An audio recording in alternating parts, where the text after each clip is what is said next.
శనార్థులు మనకు తెలిసిన విషయమే మూఢనమ్మకాలు అంటే మస్తు మందికి మస్తు భయాలు ఉంటాయి.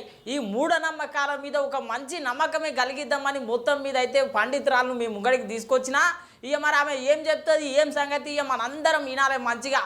ఇక నమస్తే అమ్మా. నమస్తే అయ్యా. ఎట్లున్నారు? మంచిగా ఉన్నారా? చాలా మంచిగా ఉన్నా. ఇక మరి చూస్తూ ఉన్నాం ఇప్పుడు మూఢనమ్మకాల మీద పాపం పరిస్థితి అయితే ఆగం ఉన్నది. కొంతమంది జీవితాలే ఆగమైనటువంటి పరిస్థితి. 3 తవ్వల కాడ నిమ్మకాయలు వేస్తే మొత్తం ఆగం ఉంటుంది. ఈ 3 తవ్వల కాడ నిమ్మకాయల పంచాయతీ ఏంది జర చెప్పు మా వాళ్ళకైతే.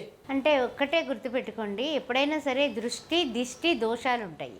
ఆ దోషాలు ఉన్న వాళ్ళకి ఆ దిష్టి తీసి అది ఎదుటి వాళ్ళకి తగలాలి అనుకోవడం చాలా తప్పు. అవి మోరిలో వేసేసుకోవచ్చు, పారే నదిలో వేసేయచ్చు.